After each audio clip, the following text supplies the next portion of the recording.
கண்டிப்பா மேடம். மேஷ ராசியே வந்து பார்த்தீங்கன்னா, ராசி அதிபன் செவ்வாய் பகவான் மேடம். சூரியன் உச்சமடையக்கூடிய ராசி.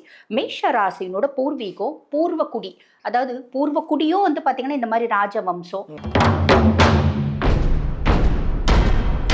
இந்த மறுபிறப்பு, பூர்வ ஜென்மம் அதெல்லாம் ஒண்ணு கிடையவே கிடையாது. அப்படின்னு சொல்றாங்க. அப்படின்னா, இதுக்கு வள்ளுவர் உதாரணம் சொல்லியிருக்காரு. அருணகிரியார் உதாரணம் சொல்லியிருக்காரு. அருணகிரியார் சொல்லியிருக்காரு. இந்த மணல்ல வந்து எவ்வளோன்னு கூட எண்ணிலாம் நம்ம இருக்கிற பொறப்ப எடுக்க முடியாது அப்படின்னு. வாழ்க்கையில ஒவ்வொரு கட்டத்திலயும் வந்து பாத்தீங்கன்னா, இவங்களுக்கு போட்டி அப்படின்றது இருக்கும். மேஷம் ராசி அதிபன், சூரியன் உச்சம், ஒரு ஆளுமையான கிரகம், ஒரு ஹைலி எனர்ஜெட்டிக் ராஜ கிரகம் இருந்தாலும் இவங்களுக்கு போட்டி அப்படின்றத சந்திப்பாங்க. முந்தைய பிறவியில அவங்க எனக்கு பயங்கர ஹார்ட் ஒர்க் பண்ணாங்க. இப்பயும் நிறைய பேர் செய்வாங்களா பார்த்தீங்களா மேடம்? வீட்ல வேலை செய்றவங்க ரொம்ப சின்சியரா வேலை செய்வாங்க. ஆனா அவங்கள ரொம்ப மட்டமா ட்ரீட் பண்ணுவாங்க. மனுஷங்களா ட்ரீட் பண்ணும். அந்த மாதிரி முந்தைய ஜென்மத்தில மத்தவங்களோட உழைப்ப மதிக்காதவங்க. இப்ப இவங்க உழைப்ப யாரும் மதிக்க மாட்டாங்க.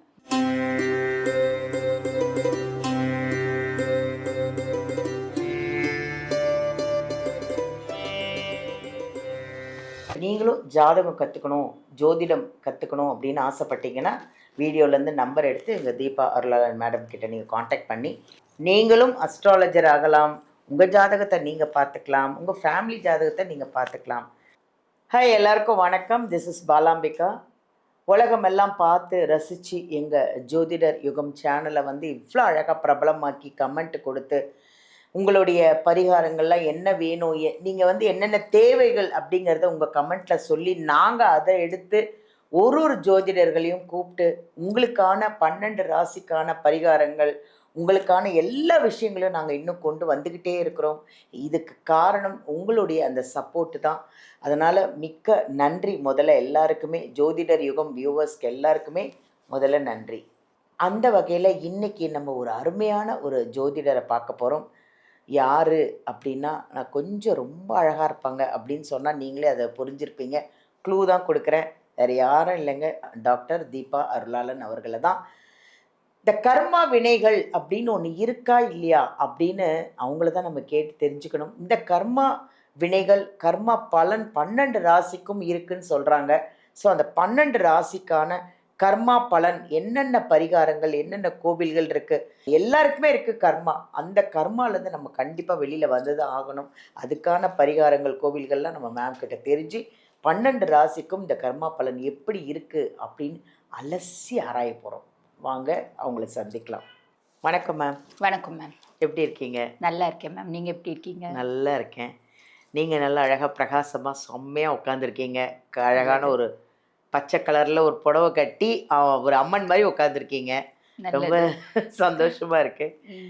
எப்படி இருக்குது மேம்? நம்ம ஜோதிடர் யுகம் சேனலோட வியூவர்ஸ் இதெல்லாம் பார்த்துட்ருப்பீங்க. கமெண்ட்ஸ் எல்லாம் எப்படி இருக்குது? அவங்க சார்பாக தான் உங்ககிட்ட நிறைய கேள்விகளை இன்றைக்கி கொண்டு வந்திருக்கிறேன் நான். கண்டிப்பாக மேம், கேளுங்க. எப்படி இருக்குது கமெண்ட் எல்லாம் பார்த்தீங்களா? கமெண்ட்ஸ் வந்து எப்பயுமே வந்து பார்த்தீங்கன்னா மேடம், 10 நல்லவங்க இருக்காங்கன்னா ஒருத்தவங்க கொஞ்சம் வந்து பார்த்தீங்கன்னா ஒரு நெகட்டிவ் கமெண்ட் போட தான் செய்வாங்க. அது எதுக்கு தெரியுமா? இன்னும் உங்ககிட்ட பாசிட்டிவாக நிறைய விஷயங்களை எதிர்பார்க்க. கண்டிப்பாக எப்பயுமே நான் அப்படி தான் மேடம் நினைப்பேன். அதாவது ஒருத்தவங்க நம்மளை புகழும் போது நம்ம பெருசாக வளர மாட்டோம். நமக்கு எல்லாம் தெரியும்ன்ற எண்ணம் வரும். ஒருத்தவங்க நம்ம குறை சொல்லும் போது யாருமே குறை சொல்லாத மாதிரி நம்ம சொல்லணும் அப்படின்னு இன்னும் தான் வளரும். ஸோ இது பாசிட்டிவ் தான் நினைக்கிறேன் நான். அதுக்கும் மேலே மேடம், முதல்லயே வந்து நான் குறை சொல்லாத மாதிரி பர்ஃபெக்டாக இருக்கணும் அப்படின்ற ஒரே விஷயத்தினால தான் பிளானட்டரி பொசிஷன்ஸ் எல்லாம் பார்த்து சொல்லுவேன். அப்படியும் சொல்கிறவங்க சொல்கிறாங்க. பார்க்கலாம் எவ்வளோ நாள் வந்து ஒரு 10 வீடியோஸ்க்கு ஒரு கமெண்ட்டாவது வருது மேடம், இல்லைங்களா? அது ஏன் வருதுன்னா, ஒரு விஷயத்த நெகட்டிவாக பேசும்போது தான் உங்ககிட்டேருந்து இன்னும் எவ்வளோ விஷயத்த எடுத்துக்கலாம், இன்னும் உங்களுக்கு என்ன தெரியும் அப்படிங்கறத மக்கள் எதிர்பார்க்கறாங்களோன்னு எனக்கு தோணுது. கண்டிப்பா மேடம். குறை கண்டுபிடிக்கிற மனசு இல்ல மேடம், பக்குவப்பட்ட மனசு. நீங்க பிரச்சனை இல்ல. அப்ப இது குறைன்னா அப்ப நம்ம இன்னும் வேற என்ன சொல்லலாம் அப்படின்ற ஒரு ஐடியாவும் வரும் இல்லையா? கண்டிப்பா. அந்த விஷயத்துல வந்து Deepa Arulalan is very special for viewers அப்படின்னு சொல்லலாம். இன்னைக்கு வந்து இந்த கர்ம வினை அப்படின்னு ஒன்று சொல்றாங்க மேம். கண்டிப்பா மேம். அப்படி கர்ம வினைன்னு ஒன்று இருக்கா? கண்டிப்பா இருக்கு மேம். அப்படி இந்த கர்ம வினை அப்படி இருக்குன்னா, இந்த கர்மா பலன் இந்த 12 ராசிக்கும் இருக்கா? ஏன்னா 12 ராசிக்கும் ஒருவேளை என்னோட கர்மா ஏதாவது இருக்குமோ அப்படின்னு மக்கள் நிறைய பேர் வந்து நினச்சிட்டு இருக்கலாம். ஸோ அந்த கர்ம வினைனா என்ன, அந்த கர்மா பலன் 12 ராசிக்கும் பார்க்கலாமா? கண்டிப்பா பார்க்கலாம் மேடம். பொதுவா வந்து பார்த்தீங்கன்னா, இந்த கர்மிக் எஃபெக்ட்ஸ் கர்ம வினைகள் அப்படின்றது இருக்கதா மேடம் செய்யுது. நம்ம வந்து பார்த்தீங்கன்னா, மனுஷங்களா பொறந்திருக்கோம் அப்படின்னாலே பூர்வ ஜென்மத்தில நல்லதும், கெட்டதும் கலந்து செஞ்சிருக்கோம். அதனால தான் மனுஷ பிறப்பு அப்படின்றது எடுத்திருக்கோம். ஓ! பூர்வ ஜென்மத்தில நான் என்ன கெட்டது செஞ்சேன்? அந்த கெட்டதுக்கான பலன நான் இந்த ஜென்மத்தில அனுபவிச்சே ஆகணும் இல்லைங்களா? ம். பூர்வ ஜென்மத்தில நான் என்ன நல்லது செஞ்சேன்? அந்த நல்லதுக்கான பலன இந்த காலகட்டத்தில அனுபவிச்சாகணும். ஓ! உதாரணம் ஒவ்வொரு நட்சத்திரத்துக்கும் கர்மம் அப்படின்றது இருக்கு மேடம். கர்ம வினைகள் அப்படின்றதுக்கு. இன்றைய பதிவுல நம்ம ராசிய பத்தி பேசலாம். பட் மக்களுக்கு தெளிவா புரிஞ்சுக்கிறதுக்காக ஒரு நட்சத்திரம் நான் சொல்றேன். பொதுவா வந்து பாருங்க இந்த மிருக சீரிடம் நட்சத்திரம். இந்த மிருக சீரிடம் நட்சத்திரம் அப்படிங்கிறது வந்து பாத்தீங்கன்னா மேடம் தட்சன் யாகம் நடத்தினான். அந்த யாகம் நடத்தும் போது அந்த யாகத்தி வந்து பாத்தீங்கன்னா ஒரு மான் ரூபம் எடுத்து ஓடிச்சு. ஓடும் போது வீரபத்ரர் வந்து பாத்தீங்கன்னா அதனோட தலையை கொய்துவார். ஏன்னா சதி இறந்துட்டா இல்லைங்களா அந்த யாகத்துல வந்து அவளே வந்து பாத்தீங்கன்னா உக்ரத்துல அவ இறந்துருவா. தீ பத்தி எரிஞ்சிடும் உடம்பு. ஆக அவளே வந்து அவளை தீ குளிச்சுப்பா அப்படின்னு சொல்லலாம். அப்ப ஈச நிஷ்டையில இருந்து கலைஞ்சு வீரபத்ரனை அனுப்புறார். என்ன நீ அங்க பாரு தட்சனோட தலையை கொய் அப்படின்னு சொல்லிட்டு. அப்பதான் வந்து பாத்தீங்கன்னா முதல்ல தட்சனோட தலையை கொய்துடுவாரு. கொய்த பின்னாடிதான் அந்த உடம்பு தனியா இருக்கும், தலை தனியா இருக்கும். அதுக்கப்புறம் அந்த யாகத்தி அங்க நடக்கக்கூடிய பிரச்சனைகளை பார்த்து பயந்து ஓடும். மான் ரூபம் எடுத்து ஓடும்போது அதனோட தலையை கொய்துவார் வீரபத்ரன். அந்த கொய்தப்பட்ட தலை தான் மிருகசீரிஷ நட்சத்திரம். பொதுவாவே மிருகசீரிட நட்சத்திரம் இப்ப ரஜினி சார் படத்துல ஒண்ணு சொல்லுவாங்க, பேய்களுக்கு ரொம்ப பிடிச்ச நட்சத்திரம் அப்படின்ற ஆஸ்பெக்ட்ல எடுக்க முடியாது. என்னன்னா ரொம்ப ஸ்பெஷல் மேடம், ரொம்ப ஸ்பெஷல். மிருகசீரிஷ நட்சத்திர பர்சனாலிட்டிஸ் கிட்ட நம்ம அளவுக்கு அதிகமா பேசக்கூடாது. பேசி அவங்க மனசு ரொம்ப கஷ்டப்பட்டு இவங்க எல்லாம் நல்லா இருப்பாங்களா அட்டிக்கடிக்க அவங்க பேசிடுவாங்க. அதாவது கொஞ்சம் கோவம் வந்து அவங்கள நம்ம வந்து கிளறி விட்டுட்டோம் அப்படின்னா அவங்க சாலிடா பேசுவாங்க. அது ரிஷபத்திலயும் வரது உண்டு, மிதுனத்திலயும் வரது உண்டு. மிருகசீரிஷம் ரிஷபம் ரொம்ப வந்து பாத்தீங்கன்னா மனசு கஷ்டப்பட்டு ஒரு வார்த்தை சொல்லிடுச்சு அப்படின்னா பழிச்சிடும். அந்த நட்சத்திர புதுமையான விஷயம், நிறைய பேர் தெரிஞ்சுக்க வேண்டிய ஒரு விஷயம். கண்டிப்பா மேடம். அந்த நட்சத்திரத்தினோட ஒரு தாத்பரியம் என்ன அப்படின்னா மேடம், அந்த நட்சத்திரத்துல ஒரு மனுஷி இல்ல மனுஷன் பிறக்கிறான் அப்படின்னா பூர்வ ஜென்மத்துல ஆன்மீக தேடல் அப்படின்னு அவங்களுக்கு இருந்துச்சு. அந்த ஆன்மீக தேடல் பூர்த்தி ஆகல அறக்குறையா விட்ட குறை தொட்ட குறையா நான் போயிட்டேன். அந்த ஆன்மா வந்து பாத்தீங்கன்னா மோட்சம் அடைஞ்சிருச்சு. அதாவது அந்த ஆன்மா உடலை விட்டு பிரிஞ்சிருச்சு. அந்த ஆன்மானோட விஷஸை ஃபுல்ஃபில் பண்றதுக்கு இந்த ஜென்மத்துல மிருகசீரிடமா பிறந்திருப்பாங்க. அவங்க எவ்வளோ பெரிய நாட்டுக்கு ராஜாவாவே இருந்தாலும் கடைசியில ஆன்மீகத்துல போய் உட்காருவாங்க. எந்த மிருகசீரிடமான வச்சுக்கோங்க, ஆன்மீகத்துல நாட்டம் இல்லையா? கமெண்ட் நீங்களே போட சொல்லுங்க பாருங்க. ஒவ்வொரு மிருகசீரிடமும் வாழ்க்கையில 20ல நாட்டம் வரும், 40ல நாட்டம் வரும், 50ல நாட்டம் வரும். அட்லாஸ்ட் அவங்க வந்து பாத்தீங்கன்னா ஆன்மீகத்துல தான் அவங்களோட வாழ்க்கையை வந்து செலுத்துவாங்க அப்படின்றது. ஆன்மீகம்னா நம்ம வந்து பாத்தீங்கன்னா காசுக்காக கமர்ஷியல்லாம் கிடையாது. ஆத்மார்த்தமான ஆன்மீகவாதிகளா இருப்பாங்க. Very good, very good. இப்போ மேம் இந்த கர்மா பலன் வந்து 12 ராசியும் பார்க்க போகிறோம். 12 ராசிக்கான கர்மா பலன், அவங்களுக்கான பரிகாரங்கள், அவங்களுக்கான கோவில்கள், அதெல்லாத்தையும் நம்ம இப்போ பார்க்க போகிறோம். அதில் முதல் ராசி மேஷ ராசி. இந்த மேஷ ராசியில் கர்மா பலன் எப்படி இருக்குது, இல்லை அவங்களுக்கு இல்லையா, இருக்கா, இல்லை அவங்களுக்கு ஏதாவது பரிகாரங்கள் இருக்கா, கோவில்கள் இருக்கா, சொல்லுங்கள் மேம். கண்டிப்பா மேடம். மேஷ ராசியை வந்து பாத்தீங்கன்னா ராசி அதிபன் செவ்வாய் பகவான் மேடம். சூரியன் உச்சமடையக்கூடிய ராசி. மேஷ ராசியினோட பூர்வீகம் பூர்வகுடி. அதாவது பூர்வகுடியும் வந்து பாத்தீங்கன்னா இந்த மாதிரி ராஜவம்சம் ஒரு அதிகாரத்துல இருந்தவங்களா இருப்பாங்க. அதே மாதிரி பாத்தீங்கன்னா இவங்களோட பூர்வ ஜென்மம் ஒரு ராஜர்களா, அதே மாதிரி பாத்தீங்கன்னா மந்திரிகளா, அரச குடும்பத்துல பிறந்தவங்களா பெரும்பாலும் இருப்பாங்க. ஒண்ணு அரச குடும்பம் இல்ல அரசவை சார்ந்த ஒரு பர்சனாலிட்டியா இருப்பாங்க பூர்வ ஜென்மத்துல. இந்த மேஷராசியில இப்ப பிறந்திருக்கவங்க அந்த ஜென்மத்துல எனக்கு வந்து பாத்தீங்கன்னா நல்ல ஆளுமை இருக்கு, எனக்கு நல்ல கெப்பாசிட்டி இருக்கு, பவர் இருக்கு, இன்ஃப்ளூயன்ஸ் இருக்கு. நான் என்னோட அதிகாரத்தை துஷ்பிரயோகம் பண்ணேன். ஒவ்வொரு ராசிக்கும் இருக்கு, புரியுதுங்களா? இப்ப மேஷராசி பர்சனாலிட்டிஸ் யோசிப்பாங்க, ஐயோ நம்மளுக்கு மட்டும்தான் இருக்கா, இவங்க மத்தவங்களுக்குலாம் இல்லையா? ஒவ்வொரு ராசிக்கும் இந்த ஜென்மத்துல நீ இந்த ராசியில பொறப்பெடுத்திருக்க அப்படின்னா பூர்வ ஜென்ம கர்ம வினைகள் அப்படின்றது இருக்கதான் செய்யுது. இது பல பாவங்களை வச்சும் நாங்க பார்ப்போம் மேடம் ஜோதிடர். இதே இப்ப நம்ம சிம்பிளா ராசியை பத்தி மட்டும் வச்சு சொல்லலாம். அப்ப பூர்வ ஜென்மத்துல நீ ஒரு பெரிய பொசிஷன்ல இருந்த உன்னோட அதிகாரத்தை நீ துஷ்பிரயோகம் பண்ண. இப்ப நம்ம எல்லாம் பண்றோம் பாத்தீங்களா, அதிகார துஷ்பிரயோகம். நம்ம என்ன நினைப்போம், நம்மளுக்கு இன்ஃப்ளூயன்ஸ் இருக்கு, நம்ம பண்ணிடலாம், மத்தவங்களை அடிச்சிடலாம், நம்மளே பெரிய ஆளா இருக்கலாம் அப்படிலாம் நினைக்கிறோம் பாத்தீங்களா. எக்காரணத்து கொண்டு அதெல்லாம் நினைக்க கூடாது. ரீசன் என்ன அப்படின்னா நம்ம மறந்தாலும் அங்க கணக்கு இருக்கு. சித்திரகுப்தனோட கணக்கு இருக்கு, அதுக்கும் மேல விசித்திரகுப்தனோட கணக்கு இருக்கு. இப்ப இந்த மாதிரி சொல்லும் போது நிறைய பேர் யோசிப்பாங்க, இந்த மறுபிறப்பு பூர்வ ஜென்மம் அதெல்லாம் ஒண்ணு கிடையவே கிடையாது அப்படின்னு சொல்றாங்க. அப்படின்னா இதுக்கு வள்ளுவர் உதாரணம் சொல்லியிருக்காரு, அருணகிரியார் உதாரணம் சொல்லியிருக்காரு. அருணகிரியார் சொல்லியிருக்காரு, இந்த மணல்ல வந்து எவ்வளோன்னு கூட எண்ணிலாம் நம்ம இருக்கிற பொறப்பை எடுக்க முடியாது அப்படின்னு. அதுக்கும் மேல ஆமா அப்படி சொல்லியிருக்காரு. அதுக்கும் மேல சிவமகாபுராணத்துல வந்து சொல்லுவாங்க, புல்லாகி பூடாகி புழுவாகி மரமாகி பல்விருகமாகி பறவையாய் பாம்பாகி எல்லா பிறப்பும் பிறந்தளித்தேன்.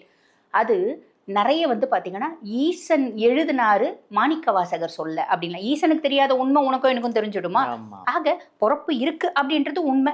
நம்பனா நம்பலாம், நம்பாதவங்களுக்கு நம்ம ஒன்றும் சொல்ல முடியாது.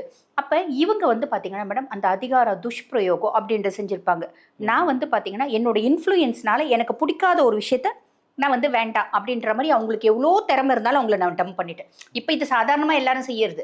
ஆனா அப்ப அது ஒரு பெரிய வந்து என்ன சொல்றது, பெருசா பேசப்படக்கூடிய ஒரு விஷயமா இருக்கும் அப்படின்னு சொல்லலாம். சரி, அந்த மாதிரி செஞ்சதனோட கர்ம வினைகள் இப்ப இந்த ஜென்மத்துல அனுபவிப்பாங்க. எப்படி அனுபவிப்பாங்க அப்படின்னா மேடம், வாழ்க்கையில ஒவ்வொரு கட்டத்திலயும் வந்து பாத்தீங்கன்னா இவங்களுக்கு போட்டி அப்படின்றது இருக்கும். மேஷம் ராசி அதிபன், சூரியன் உச்சம், ஒரு ஆளுமையான கிரகம், ஒரு ஹைலி எனர்ஜெட்டிக் ராஜ கிரகம் இருந்தாலும் இவங்களுக்கு போட்டி அப்படின்றத சந்திப்பாங்க. ஒவ்வொரு இடத்துலயும் வந்து பாத்தீங்கன்னா இவங்களுக்கு டஃப் கொடுக்கறதுக்கு ஒரு பர்சனாலிட்டிஸ் இருப்பாங்க. வல்லவருக்கு வல்லவர் வையகத்தில் உண்டு. அப்ப நான் எவ்வளவோ பெரிய திறமசாலியா இருந்தாலும் எனக்கு டஃப் கொடுக்கறதுக்கு நீ எங்க போனாலும் ஒருத்தன் முளைக்கிறாயா, இதுதான் மேஷத்தினோட கேரக்டர். தடைகள் தாமதங்கள், ஆனா அதை மீறி ஸ்திரமான வெற்றி அப்படின்றதை இவங்க அடைவாங்க. எதனால அப்படின்னா அந்த பூர்வ ஜென்மத்துல பண்ண தப்ப மத்தவங்களை வளர விடாம தடுத்தது ஏதோ ஒரு விதத்துல. ஒண்ணு வந்து பாத்தீங்கன்னா அவங்களுக்கு திறமை இருக்கும், ஒரு நல்ல பொசிஷன் வர விடாம தடுத்திருக்கலாம். இல்ல நல்ல திறமை இருக்கும், அவங்களுக்கு போதுமான காசு இன்கம் அதுக்கான உழைப்பு திருடி இருக்கலாம். இல்ல அவங்களுக்கு நல்ல திறமை இருக்கும், எனக்கு பிடிக்காதுன்ற ஒரே காரணத்துக்காக அவங்கள டம்ப் பண்ணிருக்கலாம். ஏதோ ஒண்ணு நம்ம செஞ்சிருப்போம். அதனோட விஷயம் வந்து பாத்தீங்கன்னா இவங்களுக்கு இந்த தடைகள் தாமதங்கள் பிரச்சனைகள் வரும். அதை வந்து இவங்க அனுபவிச்சு அதை முயற்சி பண்றாங்க அப்படின்னும் போது அந்த கர்ம அங்க கழியுது. பொதுவாகவே வந்து பாருங்க மேடம், நம்ம சொல்லாலும் செயலாலும் சிந்தனையாலும் செய்யக்கூடிய கெட்ட விஷயங்களை, சொல்லாலும் செயலாலும் சிந்தனையாலும் உடலாலும் செய்யக்கூடிய கெட்ட விஷயங்களை அதனால தான் கழிக்க முடியும். அதனால தான் நாங்கள்லாம் என்ன சொல்றோம், பெருசா உனக்கு ஜாதகம் சரியில்லையா, நேரம் ரொம்ப கெட்டு போயிருக்குப்பா, திருவண்ணாமலை கிரிவலம் போ, உபவாசம் இருந்து போ. முடியறவங்கள, உபவாசம் இருக்க முடியாதவங்களை என்ன பண்றோம், அம்மா கிரிவலம் போமா. ஏன்னா என் மனசாலையும் உடம்பாலையும் நான் அவ்வளோ கஷ்டம் செஞ்சிருக்கும் போது இந்த உடம்பு கழிக்குது, அது என் மனசு கழிக்குது.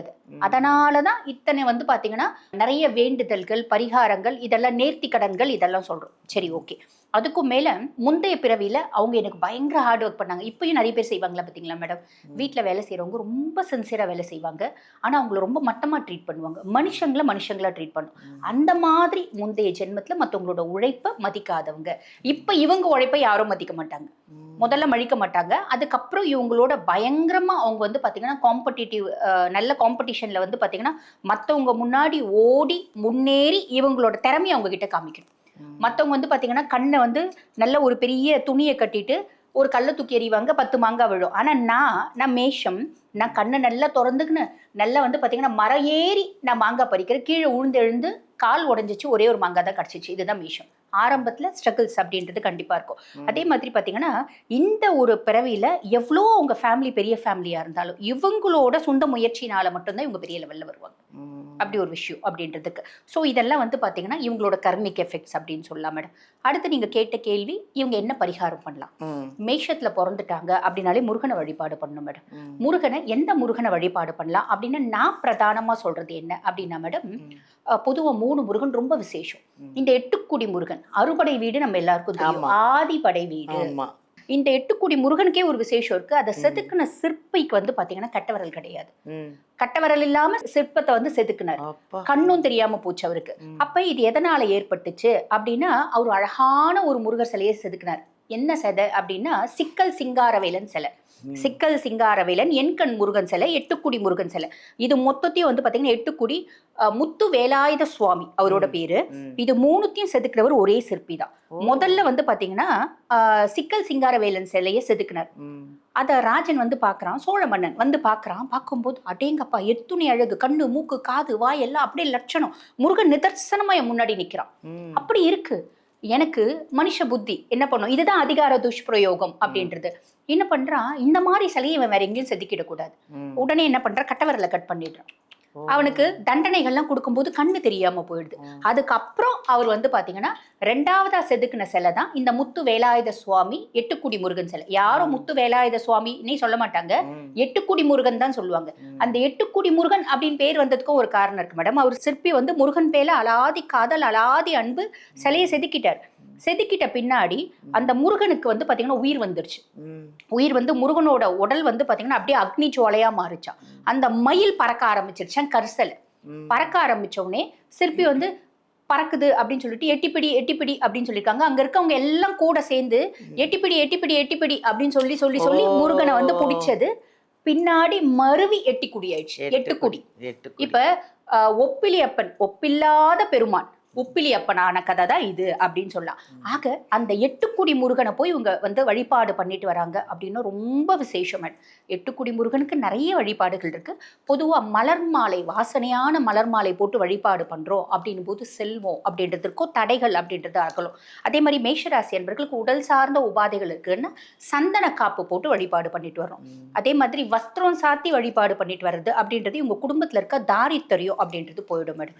எங்களுக்கு ஒரு முறை 2 முறை 6 மாசத்துக்கு ஒரு முறை எட்டுக்குடி போயிட்டு வாங்க. அதே மாதிரி செவ்வாய்க்கிழமை நம்ம வந்து பாத்தீங்கன்னா இந்த முருகன் கோயிலுக்கு போயிட்டு ஒரு நெய் விளக்கேற்றி வழிபாடு பண்ணலாம்.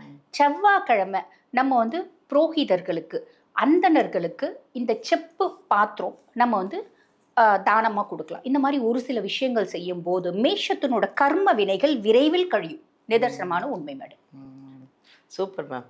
நிறைய விஷயம் வந்து முருகனுக்கு பற்றி இவ்வளோ விஷயங்கள் இருக்குன்னு யாருக்குமே தெரியல. உங்கள் மூலியமாக நிறைய பேருக்கு தெரிஞ்சிருக்கோம். நன்றி நன்றி மேம். நன்றி மேம். கர்மா பலன் எப்படி சொன்னாங்க அப்படிங்கிறத பரிகாரத்தோட கோவில்களோட எல்லாமே அவ்வளோ அழகாக சொல்லியிருக்காங்க. அதனால் ஃபுல்லாக வீடியோ பார்த்து நீங்கள் அதுக்கேற்ற பரிகாரங்கள் கோவில்கள்லாம் ஒரு வாட்டி போயிட்டு தான் வாங்கலை. நம்ம நல்லா இருக்கணும் இல்லையா? அதனால் அந்த நீங்கள் ஃபாலோ பண்ணிக்கோங்க. இன்னும் உங்களுக்கு இன்னும் வேறு ஏதாவது டவுட் இருக்குது, என் ஜாதகம் பார்க்கணும், இன்னும் கர்மா எனக்கு ஏதாவது பிரச்சனை இருக்கா, இதுலேருந்து நான் எப்படி தான் வெளியில் வர்றதுன்னா ஒன்றும் கவலைப்படாதீங்க. நம்ம டாக்டர் தீபா அருளாளன் அவர்களை இந்த வீடியோலேருந்து நம்பர் எடுத்து அவங்கள காண்டாக்ட் பண்ணிக்கோங்க. ஜாதகத்தை போய் பாருங்கள், பரிகாரம் பண்ணுங்கள், கோவிலுக்கு போங்க, ஹாப்பியாக இருங்க. நீங்களும் ஜாதகம் கற்றுக்கணும், ஜோதிடம் கற்றுக்கணும் அப்படின்னு ஆசைப்பட்டீங்கன்னா வீடியோலேருந்து நம்பர் எடுத்து எங்கள் தீபா அருளாளன் மேடம் கிட்ட நீங்கள் காண்டாக்ட் பண்ணி நீங்களும் அஸ்ட்ராலஜர் ஆகலாம். உங்கள் ஜாதகத்தை நீங்கள் பார்த்துக்கலாம், உங்கள் ஃபேமிலி ஜாதகத்தை நீங்கள் பார்த்துக்கலாம். தேங்க்யூ.